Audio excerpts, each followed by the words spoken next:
Quetta press club का भी कि मुझे ये मौका दिया। ये मेरी भी और हमारी तहरीक की भी बड़ी इज़्ज़त अफजाई है। आज हम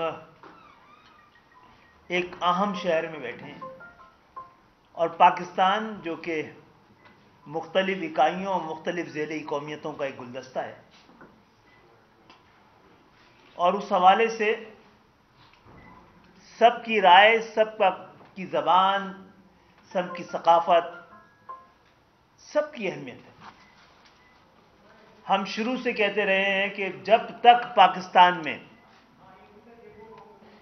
तमाम पाकिस्तानियों को, चाहे वो पाकिस्तान के किसी इलाके में रहते हो, कोई ज़बान बोलते हो, किसी भी कल्चर से ताल्लुक़ रखते हो, उनके सियासी नज़रिए, उनके मजहबी अकीदे, उनके मसलक और फ़िरके कुछ भी हो, जब तक पाकिस्तान के एक एक पाकिस्तानी को बराबर का वफादार और बराबर का हकदार नहीं समझा जाएगा, पाकिस्तान अपनी मंजिल पर पहुंच नहीं पाएगा।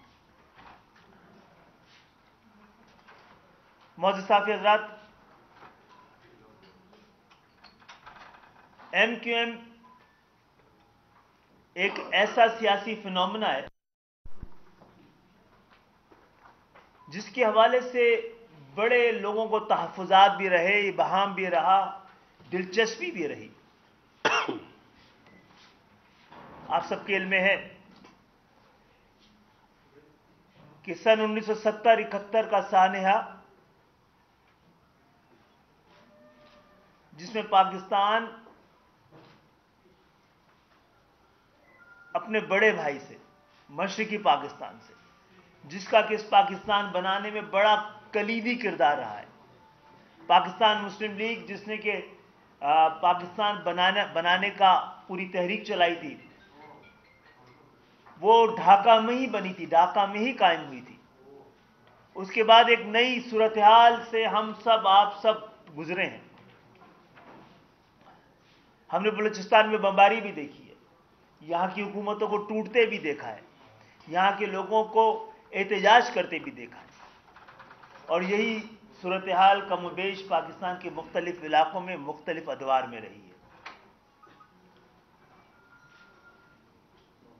मैं उस नस्ल का नुमाइंदा हूं जिसने पाकिस्तान में आंख खोली थी, और जब हम तालीमी इदारों में थे, बल्कि स्कूलों में ही थे, तो पूरे पाकिस्तान को छोड़कर, पूरे पाकिस्तान में ही कोटा लगा हुआ है, वफाकी कोटा है, लेकिन भुट्टो साहब ने बलूचिस्तान के गरीबों, बलूचिस्तान के मजदूरों, बलूचिस्तान के देहातों में रहने वाले किसानों, या खैबर पख्तूनख्वा में या पंजाब में, उनको सहूलत देने के बजाय सिर्फ ये तय किया कि सिंध के दही इलाकों और सिंध के किसानों को, यही नाम दिया था के लिए खुसूसी कोटा रखा जाए जो सिर्फ सिंध के लिए हो, यानी सिंध में शहरी इलाके अलग और दही इलाके अलग। तो उसके बाद वहां पर तालीम के दरवाजे जब हम पे बंद हुए हैं, तो बेचैनी की लहरों ने जन्म लेना शुरू किया था, और फिर उन नौजवानों ने जिन्होंने इस तालीमी दरवाज़ों पर और काबिलियत पर, जब उस पर दरवाजे बंद हुए हैं, रुकावटें खड़ी की गई हैं, तो उन्होंने एक तुलबा तंजीम बनाई थी। आज बहुत सारे लोग ये कहते हैं और हमें बताते हैं कि जब MQM नहीं थी, उसका क़याम नहीं था, तो कराची जन्नत का नमूना था। कराची में अमन था, खुशहाली थी, भाईचारा था, और उसके बाद MQM आ गया और उसने लिसानी सियासत की, उसने तशद्दुद की सियासत की, तशद्दुद का सहारा लिया, कौमों को आपस में लड़वाया।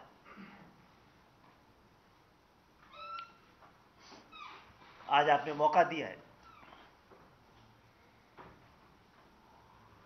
तो मैं एक सही जगह पर सही बात कर रहा हूं। पाकिस्तान की जब तक मजलूम कौमियतें एक दूसरे को समझने और समझ के आगे बढ़ने का हौसला नहीं करेंगी, हमारे मसाइल जन्म लेते रहेंगे। हम में से कभी किसी को और कभी किसी की वफादारी पर सवाल उठाया जाता रहेगा।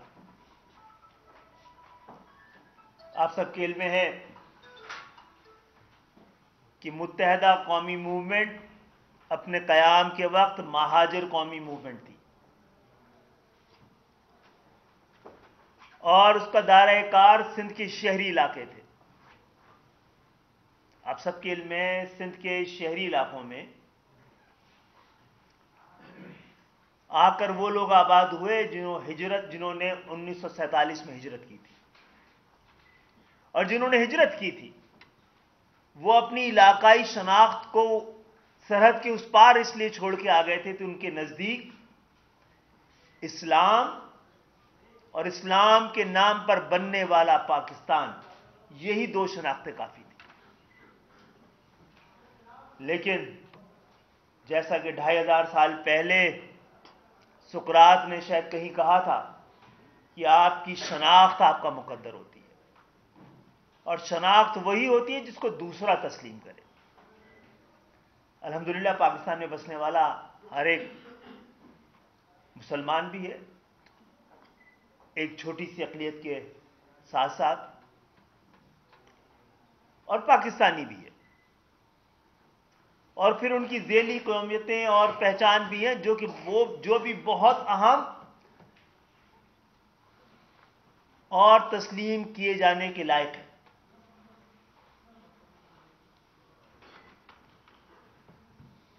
तो जब MQM बनी है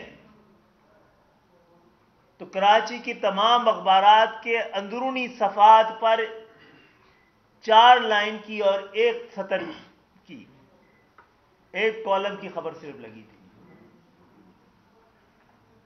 कि MQM की बुनियाद रख दी गई, और जिन्होंने रखी थी उनका ताल्लुक तो ना तो किसी सियासी खानवादे से था, ना कहीं के वो सज्जादा नशीन थे, ना जागीरदार थे, ना इंडस्ट्रियलिस्ट थे। ट्यूशन पढ़ा कर अपनी तालीम मुकम्मिल करने वाले नौजवानों पर मुश्तमिल ये पूरी तहरीक थी। MQM की लीडरशिप वो थी जिसको मोहल्ले वाले भी नहीं पहचानते थे, ना उनसे ना उनके वालिदैन के नाम से। आम से पाकिस्तानी थे, आम से पाकिस्तानी जिनके लिए पाकिस्तान बना है, आम से पाकिस्तानी जिनके लिए पाकिस्तान के ऐवानों को कानून साजी करनी है।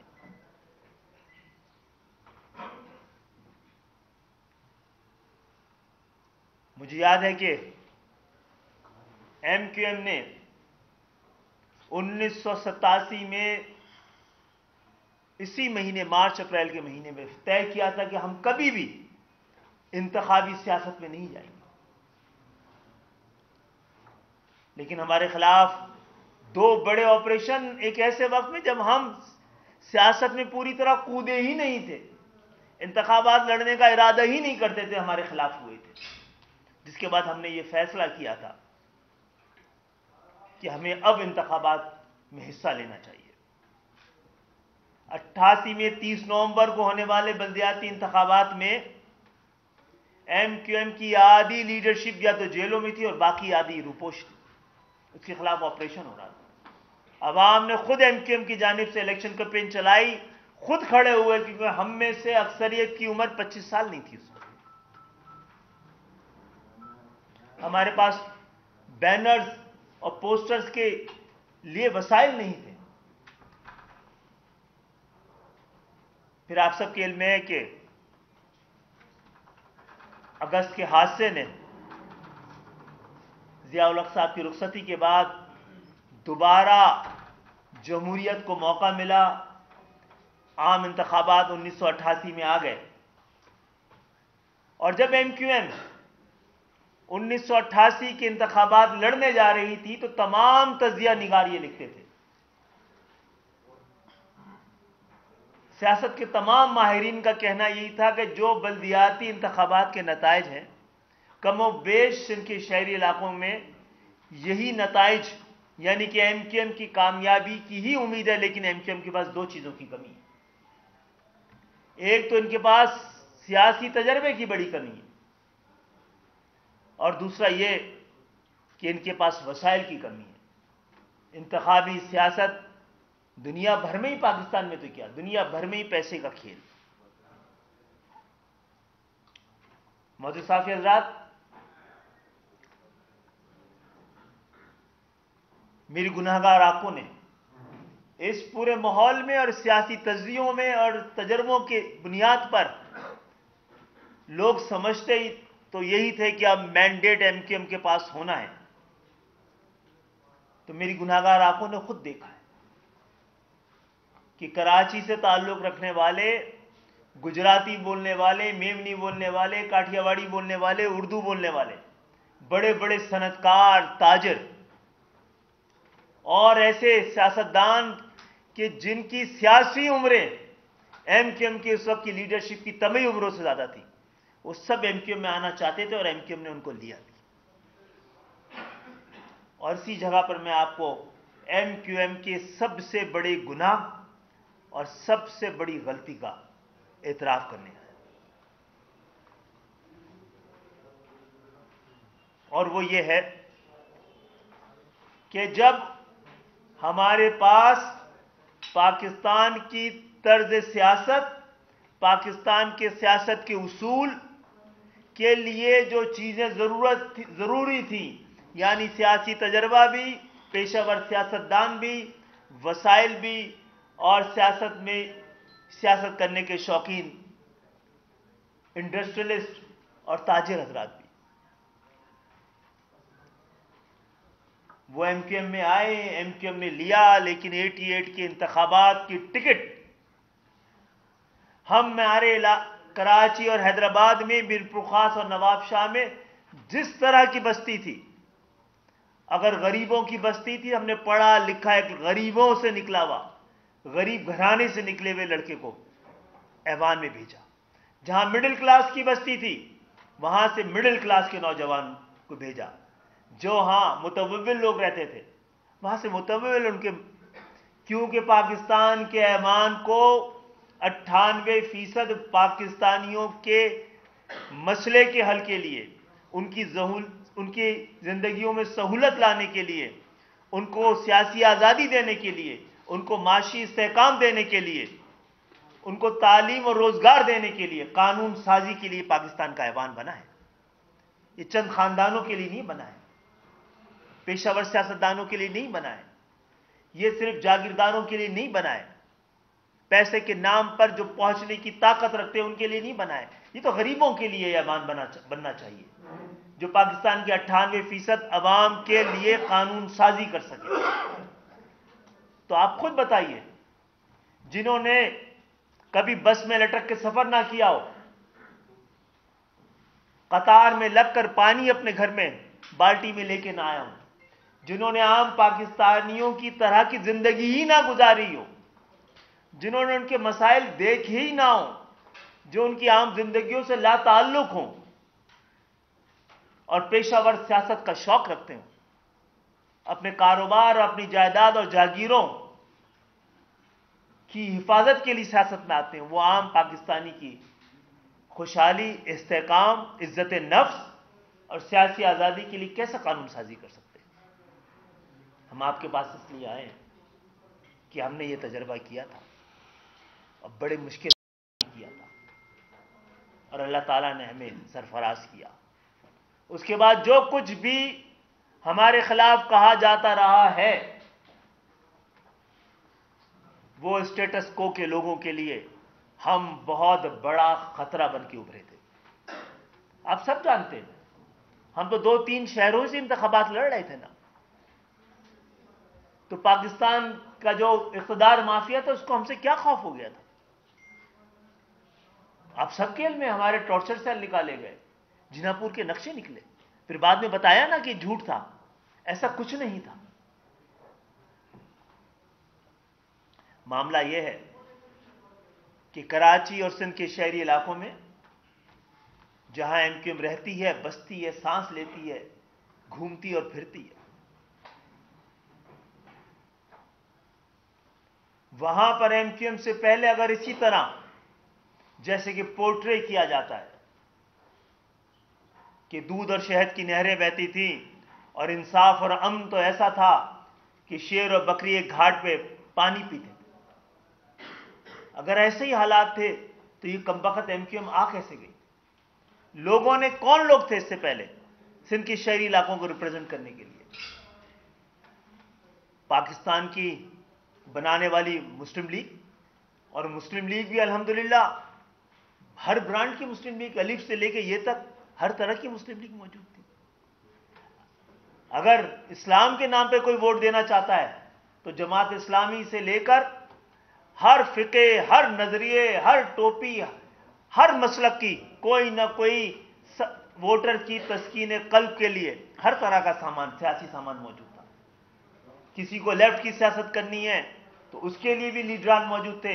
गरीबों के नारे, रोटी कपड़े के मकान के नारे के साथ भुट्टो साहब भी मौजूद थे। इतने बड़े बड़े अजीमुल शान नारों और क़यादतों के होते हुए कराची के पढ़े लिखे लोग क्या पागल हो गए थे कि उन्होंने एमक्यूएम को, उन नौजवानों को जो गलियों और मोहल्लों में रहते थे, जिनको कोई पहचाना नहीं जाता, पहचानता नहीं था, उनको कतार लगा लगा कर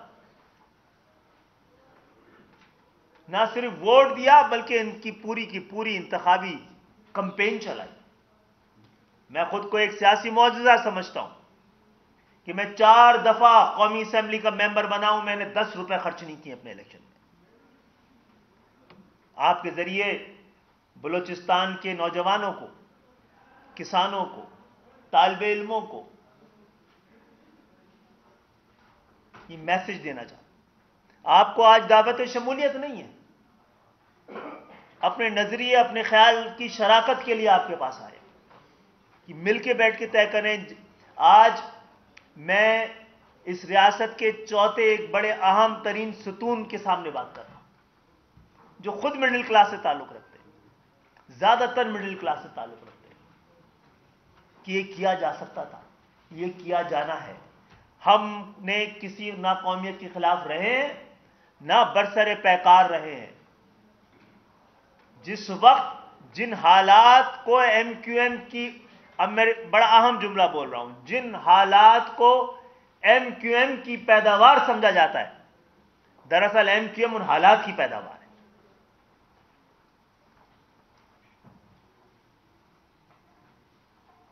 हम पे जो उफ्तादा पड़ती रही है, जितने हमारे खिलाफ ऑपरेशन होते रहे हैं, हमारा बयानिया अगर मजबूत ना होता, हमारा नैरेटिव मजबूत ना होता, हमारा नजरिया मजबूत ना होता, तो आज हम खत्म हो चुके होते।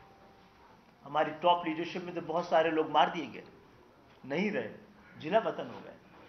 लेकिन एमक्यूएम बज़ाहिर नजर आती है कमजोर है, लेकिन अपने बयानिए के लिहाज से अभी भी हम आपसे ये श्योरिटी देने आए हैं कि middle class, lower middle class और गरीबों की पॉलिटिक्स का जो मुश्किल रास्ता हमने इख्तियार किया था, उस रास्ते को हम नहीं छोड़ेंगे। हम आज भी, हम में से कोई पेशावर सियासतदान नहीं है। हम में से अक्सर लोग जिन्होंने ये एमक्यूएम बनाई थी डॉक्टर्स थे या इंजीनियर्स थे या फार्मासिस्ट थे। मैं खुद डॉक्टर।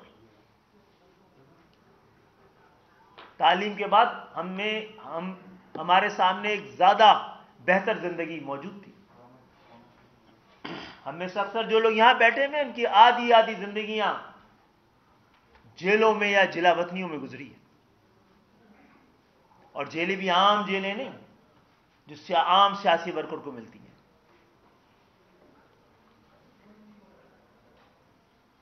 तो बहरहाल ये मुझे कहने की इजाजत दीजिए कि हम खुदा का शुक्र अदा करते हैं कि पाकिस्तान के ऐवानों में जहां जागीरदार और सरमायादार बैठता है, जहां सियासी खानवादे बैठते हैं, वहां पर एक छोटा सा कोना ऐसा भी है जहां आम पाकिस्तानी बैठता है, जो पेशावर पाकिस्तानी नहीं है, जो सियासत को इबादत की तरह करना चाहता है, जो अपने मैसेज को आगे तक ले जाना चाहता है। हम अभी भी मैंने मीडिया से कहा था, कल लाहौर में भी कहा, 2 रोज पहले लाहौर में भी कहा था, हम इसलिए नहीं आए हैं कि एमक्यू मजबूत हो जाए, लोग एमक्यू में शामिल हो जाए। हम फॉलोअर बनाने नहीं, लीडर बनाने वाली ऑर्गेनाइजेशन है। हम शराकत चाहते हैं तो पूरे पाकिस्तान के मिडिल क्लास के नौजवानों के साथ, ताजरों के साथ, किसानों के साथ, तालिबे इल्मों के साथ, वकला के साथ, डॉक्टर्स के साथ, इंजीनियर्स के साथ, कि जब तक आम पाकिस्तानी पाकिस्तान की कानून साज असेंबलियों में नहीं पहुंचेगा, पाकिस्तान का मुकद्दर तब्दील नहीं हो सकता। और 70 साल में आज जहां पाकिस्तान खड़ा है, पाकिस्तान में आने वाले हर निजाम की नाकामी साबित हो चुकी है। दुनिया में कभी मुल्क तरक्की नहीं करते, पूरे पूरे खित्ते तरक्की करते। आज हमारा खित्ता भी तरक्की कर रहा है, उस तरक्की में हमारा हिस्सा मौजूद है। हम बार बार गोल गोल घूम के उसी जगह पे आके खड़े हो जाते हैं। हमारे इर्द गिर्द आबादी के 2 देव हैकल मुमालिक मौजूद थे, उन्होंने अपनी आबादी को अपनी लायबिलिटी नहीं बनने दिया, एसेट बनाया। आज वो दोनों मुमालिक हमसे कहीं ज्यादा ताकतवर है। हमसे ही अलग किया जाने वाला बांग्लादेश अब इतनी तेजी से आगे बढ़ रहा है कि उनके और हमारे दरमियान कोई मुकाबला भी नहीं रह जाएगा। मौजूद साफी हजरात, आने वाले 10-15 साल में इंफॉर्मेशन टेक्नोलॉजी, बायोटेक्नोलॉजी, ये सब मिलकर दुनिया में इतनी बड़ी तब्दीली लाने वाले हैं कि आज हमने खड़े होकर अपने मुस्तकबिल के बारे में नहीं सोचा तो हम इर्रेलेवेंट हो जाएंगे। दुनिया के लोग कहते हैं कि दुनिया के 1 अरब लोग इर्रेलेवेंट हो जाएंगे। तो बहुत बहुत शुक्रिया, बड़ी इज्जत अफजाई। मौजूदा जो सियासत जिसके बारे में लोग ज्यादा सुनना चाहते हैं, ये तो पाकिस्तान के हर साल का, हर दौर का ही खेल है। चेहरे जाएंगे, दूसरे चेहरे आएंगे, एक खानदान जाएगा, दूसरा खानदान जाएगा। लोग हमसे पूछते हैं कि फिर आप इन्हीं के साथ बार बार हुकूमतों में क्यों जाते हैं? तो भाई, यहां पे तो डेमोक्रेटिक पार्टी या रिपब्लिकन पार्टी या लेबर पार्टी तो नहीं है ना। तो आइए, बलूचिस्तान का नौजवान खड़ा होके अपनी एक पार्टी बनाए। इसी तरह गरीब केपीके का, पंजाब का, अंदरून सिंध का, और हम सब मिलकर हुकूमतें बनाएं तो पाकिस्तान की तकदीर बदल सकती है। वरना इस फार्मूले के साथ, इस मसाले के साथ, इस बयानी के साथ कुछ भी नहीं बदलने वाला। तब्दीली जहन की तब्दीली के साथ आती है। समाजी इनकलाब से लाने से पहले फिक्री इनकलाब लाना पड़ता है। हमें तो लगता है हम अपने हिस्से का ये इनकलाब ला चुके हैं और उसमें सबको शरीके सफ़र करना चाहते हैं। बहुत बहुत शुक्रिया।